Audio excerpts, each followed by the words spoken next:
नमस्कार साथियों, मैं कुणाल आप सभी का संस्कृति आईएएस यूट्यूब चैनल पे स्वागत करता हूँ। यूपीएससी एक्सप्रेस के इस एपिसोड में हम लोग बात करने वाले हैं भारत के मैदानों की।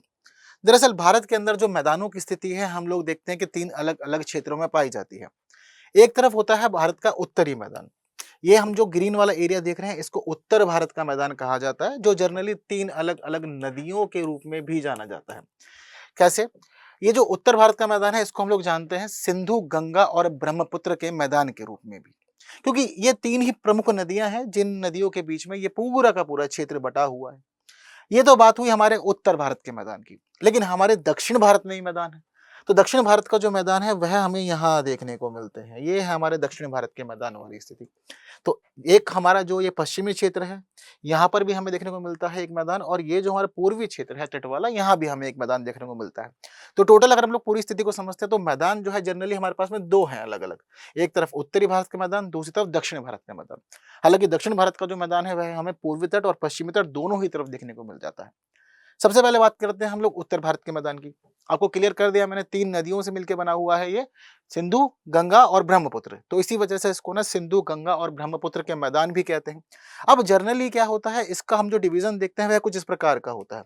ये वाला जो क्षेत्र होता है, इस क्षेत्र को कहते हैं हम लोग सिंधु के मैदान वाला क्षेत्र। यह होता है पूरा का पूरा हमारा गंगा के मैदान वाला क्षेत्र। और तीसरी बात रही ब्रह्मपुत्र के मैदान की, तो उसके लिए हम लोग खासतौर पर यह वाला एरिया चिन्हित करते हैं। क्लियर है आप लोग को? इससे जुड़ी कुछ और बातें भी समझते हैं। जैसे कि ये जो पूरा का पूरा क्षेत्र है हमारा नदियों के से बना हुआ जो मैदान है, यह मुख्य रूप से जलोढ़ मृदा से बना हुआ है। अब जलोढ़ मृदा से बना हुआ है तो हम देख रहे हैं कि यह पूरा का पूरा पूर्व से पश्चिम तक एक समान तो ये नहीं है। कहीं पर इसकी चौड़ाई ज्यादा है और कहीं इसकी चौड़ाई कम है, हमें देखने को मिल रहा है साफ साफ स्पष्ट तौर पे, यहाँ पे जाहिर हो जा रहा है। तो इसी वजह से हम देखने को यह मिलता है कि इसकी जो लंबाई है, इसकी लंबाई 2400 किलोमीटर है, जबकि इसकी जो चौड़ाई है वह 240 से 320 किलोमीटर क्षेत्र के बीच में फैली हुई है। तो लंबाई 2400 किलोमीटर याद रखिएगा, चौड़ाई के लिए 240 से 320 किलोमीटर की रेंज याद रखिएगा। और आप लोग को क्या याद रखना है, तो देखिए यह जो पूरा का पूरा क्षेत्र है, मैं आपको बता चुका हूँ तीन उपवर्गों में विभाजित होता है नदियों के आधार पर। तो एक क्षेत्र सिंधु नदी का जी जो बनाया जाता है वह हम खासतौर पर माना जाता है पंजाब वाला क्षेत्र। हालांकि गुजरात का हिस्सा भी इसके अंदर हम लोग काउंट करते हैं, पर मेनली पंजाब का मैदान इसको कह दिया जाता है साधारण भाषा में। तो सिंधु नदी वाला जो मैदान है उसको हम लोग पंजाब के मैदान या पंजाब के क्षेत्र वाले मैदान के रूप में जानते हैं। वहीं जो दूसरा क्षेत्र है इसका, जो मुख्य रूप से गंगा नदी के माध्यम से बना हुआ है, तो गंगा नदी वाला क्षेत्र का जो ये मैदान है, इसका विस्तार गग्गर तथा तीस्ता नदियों के बीच में है। और यह पूरा का पूरा क्षेत्र गंगा और इसकी सहायक नदियां सब कवर करती हैं।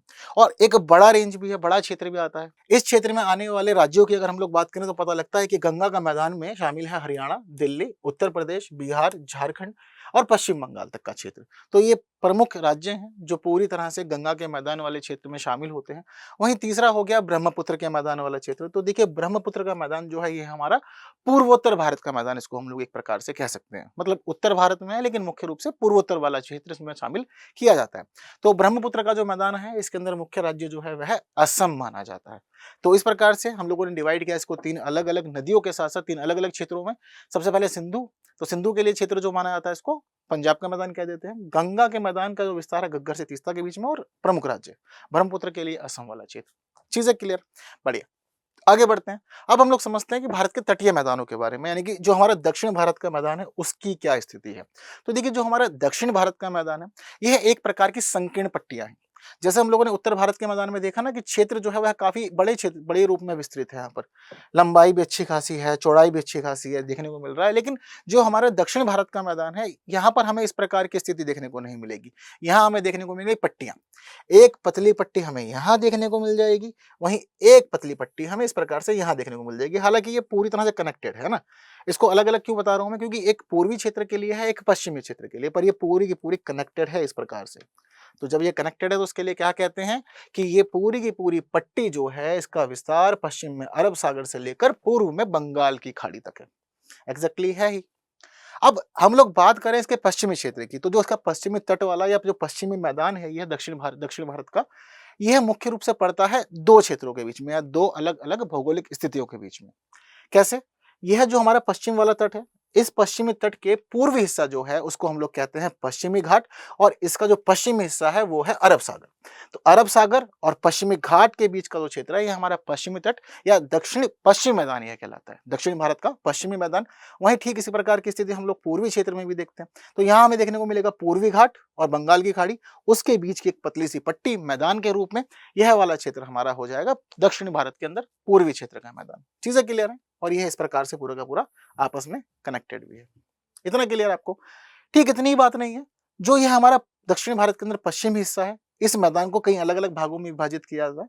वहीं जो ये पूर्वी क्षेत्र वाला है, इसको भी अलग-अलग भागों में विभाजित किया जाता है। कैसे किया जाता है, समझते हैं। तो देखिए, जो यह पश्चिमी घाट और अरब सागर के बीच का जो मैदानी क्षेत्र है, इसको 3 भागों में विभाजित किया जाता है। कौन-कौन से मैदान है यहाँ पर? कोंकण मैदान है, कन्नड़ मैदान है और मालाबार तट है। कहाँ-कहाँ पर है ये भी समझते हैं। तो देखिए, सबसे ऊपर वाला क्षेत्र जो होता है, इसके लिए हम लोग मानते हैं यह है कोंकण मैदान।